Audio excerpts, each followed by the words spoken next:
တိခေါ်တန်ကိုလုံမသွားပါဆိုတဲ့နှုတ်ကပတ်တော်ကောင်းစီအောက်မှာကျွန်တော်ခွန်အားပေးခြင်းနဲ့တင်ဘာကိုခေါ်နေတယ်လဲဆိုတာအမှန်တရားရေးကြည့်ပါတယ်တင်ဖရာသခင်ပေါ်မှာ तू တင်ခေါ်ခဲ့တဲ့အရာတွေကအချင်းကြီးမဖြစ်သွားဘူးဘုရားသခင်နားညောင်းနေတယ်ဘုရားသခင်အမှုပြုနေတယ်ဟာလေလုယာအဲ့တော့တင်ရဲ့ခံစားခြင်းနဲ့မဟုတ်ဘဲနဲ့တကယ်ယုံကြည်ခြင်းနဲ့ဘုရားသခင်ကိုခေါ်တဲ့အခါမှာဘုရားသခင်ကငါ့ကိုခေါ်လို့ငါထူးမယ်ဆိုတဲ့ဘုရားရှင်ဖြစ်ပါတယ်တင်ဘာကိုခေါ်ခြင်းလဲတိတ်ဘဝမှာဖြစ်ချင်တာတွေဘုရားစီမှာအကုန်လုံးကျွန်တော်တို့အနံလို့ရပါတယ်ဘုရားရဲ့လက်တော်ကိုကျွန်တော်တို့စက္ကအနံတဲ့အခါမှာဘုရားသခင်ကတိတ်ကိုအဖြစ်ပေးမှာဖြစ်တယ်အာမင်လူတွေကိုကျွန်တော်တို့ကဂတိတက်စာလူတွေမှာထားရင်အဲ့ဒီဂတိကပြည့်စည်နိုင်ပါတယ်ဒါပေမဲ့ဘုရားသခင်ကျွန်တော်တို့ကိုပြောတဲ့ဂတိတော်ကဘယ်တော့မှမပြည့်စည်တဲ့အရာဖြစ်တယ်ဒါကြောင့်တင်ရဲ့ခေါ်တန်တွေကိုဘုရားသခင်ကြားခြင်းတယ်ယေရှုကတဲ့ရဲ့ဘေးချင်းငါသားငါသမီးခေါ်မလဲဆိုတာကိုယေရှုစောင့်နေတယ်အာမင်အဲ့တော့ကျမ်းစာထဲမှာလည်းခေါ်ခဲ့တဲ့သူတယောက်ရှိတယ်အဲ့ဒီတယောက်အကြောင်းကိုကျွန်တော်ခွန်အားပေးမှာဖြစ်ပါတယ်ကျမ်းစာမှာယေရှုကိုခေါ်တဲ့လူများစွာရှိတယ်သို့တော်လည်းဒီနေ့ကျွန်တော်အနေနဲ့ခွန်အားပေးခြင်းနဲ့နှုတ်ကပတ်တော်ကတော့မာကု10:46နဲ့50နေ့မှာရှိတဲ့နှုတ်ကပတ်တော်ဖြစ်တယ်ရှမသက်ခရစ်ဝင်အခန်းကြီး29ပြီးရှင်လုကာခရစ်ဝင်အခန်းကြီး1835နဲ့43မှာရှိတဲ့ဇလံအဖြစ်ကျွန်တော်သူတို့ကခွန်အားယူဖို့ရအတွက်ပြင်ဆင်ထားပါတယ်အဲ့တော့ကျွန်တော်ရှင်မကုခရစ်ဝင်အခန်းကြီး30အငယ်46မှာကျွန်တော်တစ်ချက်ဖတ်ချင်ပါတယ်ယေလခေါမြို့သို့ရောက်ကြလေတပည့်တော်ဒုမဆ၍မြတ်စွာသောလူအပေါင်းတို့နေ့တကွာသူမြို့မှထွက်ကြတော်မူစဉ်တွေတိမဲဤတာဘာတိမဲအမည်ရှိတော်လူကန်းဒီလမ်းနားမှာထိုင်၍တောင်းစားလေ၏နှုတ်ကပတ်တော်အဖြစ်အရောက်ချင်းစတဲ့ပုံမှာဘုရားကောင်းကြီးပေးပါစေဘုရားစကားပြောပါစေရှင်မသက်ခရစ်ဝင်မှာကြတော့အကြောင်းအရာ2ယောက်ဖြစ်တယ်လို့ဖော်ပြတာပါတယ်လုကာမှာလည်းတယောက်ဖြစ်တယ်လို့ဖော်ပြတယ်မာကုမှာလည်းတယောက်ဖြစ်တယ်လုကာမှာလည်းတယောက်ဖြစ်တယ်မတ်သဲမှာတော့2ယောက်ဖြစ်တယ်လို့ပြောတယ်ဒါမဲ့မာကုဒီကြားကျွန်တော်ဘာကြောင့်ဖတ်တာလဲဆိုရင်ဒီမှာအတိအကျပြောထားပါတယ်တိမဲရဲ့သားပါတိမဲဖြစ်တယ်တဲ့အဲ့တော့တယောက်ဖြစ်နိုင်ခြင်းများတယ်ဒါမဲ့တယောက်ပဲဆိုပြီးမှကျွန်တော်ပြောတာမဟုတ်ပဲမဲ့ကျမ်းစာအရတယောက်ဆိုတာပို့ပြီးမှတေချာတယ်ဆိုတဲ့အကြောင်းပြောချင်တာဖြစ်တယ်အဲ့တော့ဘာတိမဲဆိုတဲ့လူကန်းကဂျေရခုမြို့မှာယေရှုလာတဲ့အချိန်မှာတောင်းစားနေတဲ့သူတယောက်ဖြစ်တယ်သူဟာအမေဝုန်းထင်းကပြင်မျက်စိကန်းတော်သူဖြစ်တယ်ဂျေရခုမြို့မှာယောရှုတို့ကာလတို့တိုက်ခဲ့တဲ့မြို့ဖြစ်တယ်ဂျေရခုမြို့ဆိုတာဟုတ်ပြီနော်ဆိုတော့အဲ့ဒီမှာဒီလူကန်းကယေရှုလာမယ့်နေ့ကိုသူစောင့်နေတယ်ယေရှုလာမယ့်နေ့ကိုသူစောင့်နေတယ်ယေရှုလာတဲ့နေ့ရောက်ရင်တွေ့ခဲ့ရင်ငါဘဝအရာအလုံးပြောင်းလဲမယ်လို့သူယုံကြည်တယ်ဟာလေလုယာကျွန်တော်တို့အသက်တာထဲမှာယေရှုရောက်လာရင်တိတ်ဘဝလည်းကျွန်တော်ဘဝလည်းပြောင်းလဲသွားမှာဖြစ်တယ်အာမင်ကျွန်တော်ဘဝမှာအရင်တော့ကကျွန်တော်လည်းမုန်းကြီးဆေးဝါးတမားပဲလူငယ်ဖြစ်တဲ့ကဲ့သို့မုန်းကြီးဆေးဝါးထဲမှာနေပေါင်းများစွာနေခဲ့တယ်ဒါမဲ့ယေရှုခရစ်တော်နဲ့တွေ့တဲ့နေ့ကနဲ့စပြီးမှကျွန်တော်ဘဝပြောင်းလဲသွားတယ်အာမင်အဲ့တော့ကျွန်တော်ဒီအကြောင်းအရာကိုဆက်ပြီးမှကျွန်တော်တွားချင်တယ်အဲ့တော့တိမဲရဲ့တာဘာတိမဲဆိုတဲ့မြက်ကဟာယေရှုလာမဲ့နေ့ကိုသူစောင့်နေတယ်အဲ့တော့ဒီဇာလာကျွန်တော်တို့အားလုံးယဉ်နီးပြီးသားဖြစ်တယ်အဲ့တော့သူကယေရှုလာတဲ့အတန်ကိုသူကြားသွားတယ်နော်ယေရှုလာတဲ့အတန်ကိုသူကြားသွားတယ်အဲ့တော့ဒါကဘာတန်လဲပြောတဲ့အခါမှာယေရှုလာနေပြီဆိုတဲ့ဟာကိုသူ့ပြောပြတယ်အဲ့တော့ဒါဝိဒ်ရဲ့သားတော်ယေရှုဆိုပြီးမှသူအကြီးအော်လာဖြစ်တယ်အဲ့ဒီချိန်မှာလူတိစုကမခေါ်နဲ့နော်မြက်ကညီနဲ့ ငေါ့ဆေးတယ်ဒါမဲ့တာ၍သူကခေါ်တယ်တဲ့နော်တာ၍ခေါ်တဲ့ခါမှာယေရှုကခေါ်ခဲ့ပါဆိုပြီးမှပြန်လှည့်ပြီးမှယေရှုရပြီးမှပြန်ခေါ်တာကိုတွေ့ရတယ်အဲ့တော့ယုံကြည်ခြင်းနဲ့ခေါ်တဲ့အရာကိုယေရှုအလုံးမသွားဘူးဟာလေလုယာဒီနေ့ဒီမှာရှိတဲ့ညီကိုမောင်မတွေကျွန်တော်တို့ဘုရားသခင်စီမှာကျွန်တော်တို့တောင်းတဲ့ခါမှာဘုရားသခင်စီမှာကျွန်တော်တို့လူချင်းတဲ့အရာတစ်ခုရှိပြီဆိုရင်ကျွန်တော်တို့ယုံကြည်ခြင်းနဲ့တောင်းရအောင်အာမင်အဲ့ဒီယုံကြည်ခြင်းနဲ့မြစ်ကမ်းတောင်းတဲ့အရာကိုယေရှုကလုံးမသွားဘူးအာမင်ယေရှုစီမှာရောက်လာတဲ့အခါမှာငါဘာလုပ်ပေးရမလဲပြောတဲ့အခါမှာကိုတော့အကျွန်ုပ်မျက်စိမြင်စေခြင်းကအကျွန်ုပ်ကိုပြုတ်တော်မူပါရွှေငွေမတောင်းဘူးသူမျက်စိမြင်ဖို့ရတဲ့သူတောင်းတယ်အဲ့ဒီချိန်မှာတင့်ယုံကြည်ခြင်းအဖြစ်တင့်ကိုကယ်မတော်မူပြီဟာလေလုယာလက်ခုပ်တီးလက်ဖျားရှင်ကိုချီးမွမ်းရအောင်အဲ့ဒီချိန်မှာခဏအတွင်းမှာနော်မျက်စိကဗကတိမြင်သွားတယ်ဟာလေလုယာအဲ့တော့ဒီအယောက်ကမွေးကလေးကမျက်စိမမြင်တဲ့လူတယောက်ဖြစ်တယ်အဲ့တော့သူကဘာဖြစ်လို့ဒီမွေးကလေးကမျက်စိမမြင်တဲ့လူတယောက်ကတခဏချင်းမှာဘာကြောင့်မြင်လာလဲဆိုရင်ယေရှုကအတိဖန်ဆင်းလိုက်တာဖြစ်တယ်ဟာလေလုယာချစ်ချင်းဖန်ဆင်းလိုက်တာဖြစ်တယ်ဘာကြောင့်လဲဆိုရင်ယေရှုကအရာခတ်တင်းကိုတတ်နိုင်တဲ့ဘုရားရှင်ဖြစ်တယ်အာမင်မြော်လိတော်သူကိုနော်ယုံကြည်ခြင်းနဲ့စောင့်ဆိုင်တော်သူကိုမဆပ်ပေးမဲ့ယေရှုပြုမဲ့ဘုရားရှင်ဖြစ်တယ်အာမင်အဲ့တော့တိမင်းကဒီမှာယေရှုရှင်တော်ဘူးရတဲ့သူဘာလို့လဲဆိုရင်သူ့ဝတ်လုံကိုပြစ်ခဲ့တယ်ဝါသူ့ဝတ်လုံကသူ့အတွက်ကအမတာရေးကြီးတာဖြစ်တယ်နေမှုရွာတဲ့ခါမှာအေးတဲ့ခါမှာသူ့အတွက်အလုံးချုံဆုံးအရာတစ်ခုဖြစ်တယ်အမတာအရေးကြီးတဲ့အရာတစ်ခုဖြစ်တယ်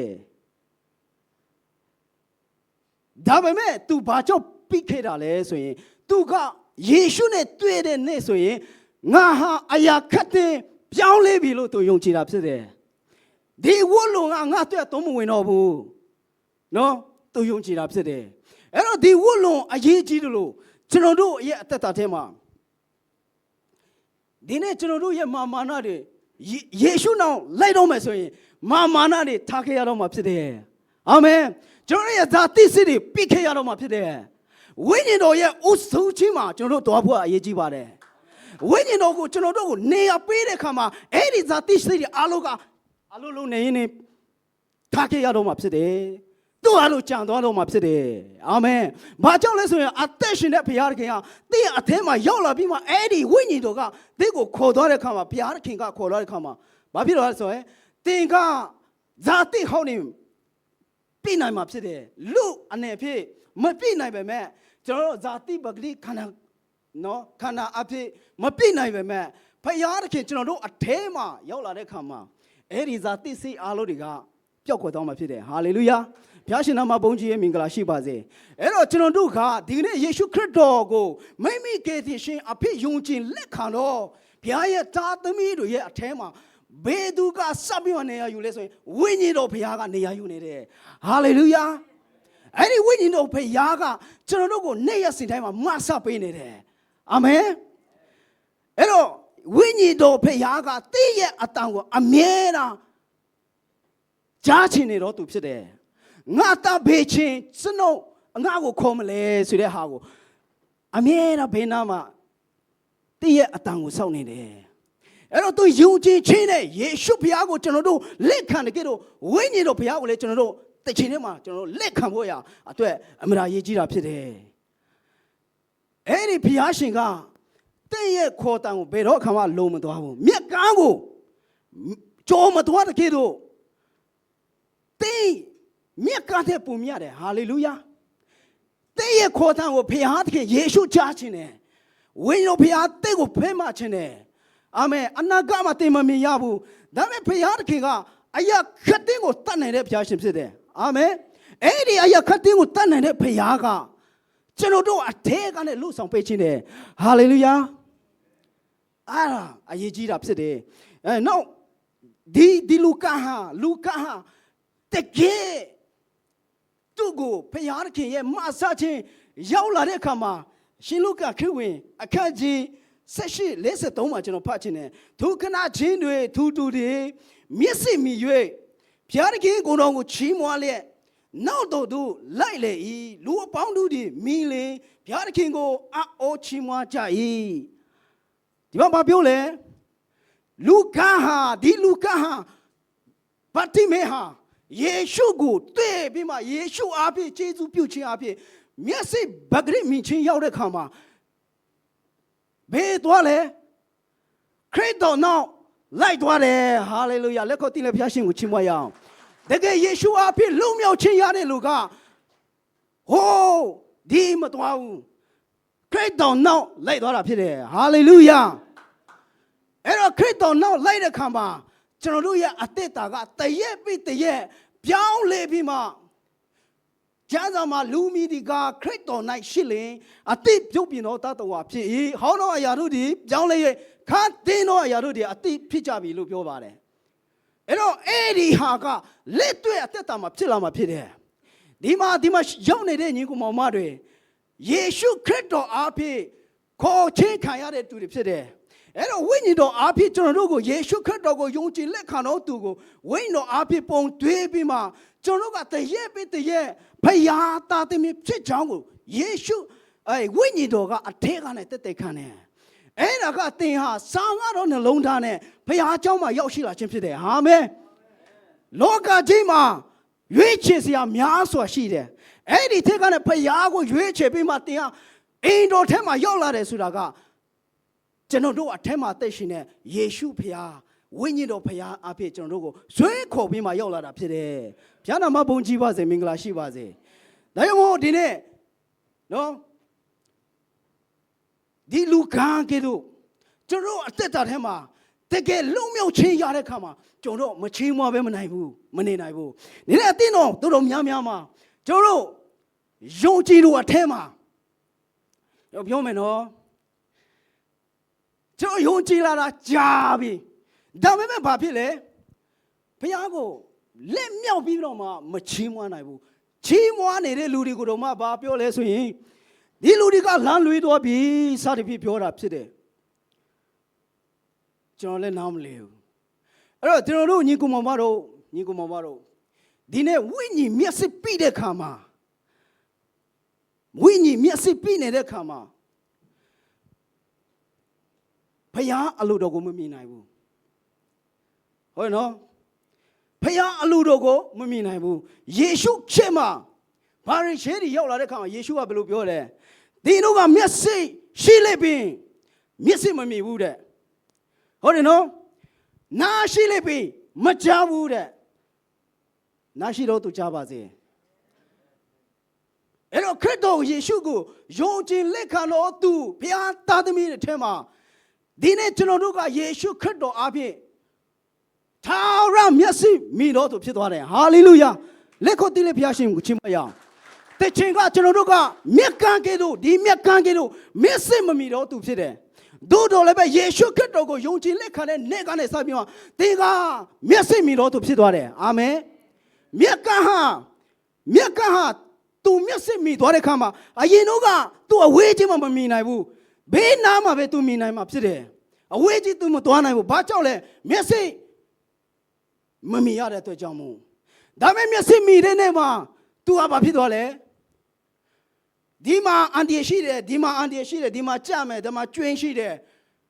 မမြင်တော့ဘူးလားမြင်တော့တယ်သူနိသူဆိုပဲဒီနေ့ခရိယာတက်တာလဲဒီလိုပဲဖြစ်တယ်ခရစ်တော်ကိုကြားပြီးမှတကယ်ခရစ်တော်ရဲ့မေတ္တာကိုခံစားပြီးမှယေရှုခရစ်တော်ကျွန်တော်တို့အသက်မှာအထဲမှာအသက်ရှင်လာတဲ့လူတွေကဝိညာဉ်တော်ရဲ့မဆတ်ခြင်းအပြင်အနာဂတ်ကိုမြင်သွားတယ်ဟာလေလုယာကျွန်တော်ကခရစ်တော်အနာဂတ်ကိုယူပါယူနဲ့သွားတတ်တဲ့လူတွေဖြစ်လာတယ်ဟာလေလုယာဒါကြောင့်ကျွန်တော်တို့က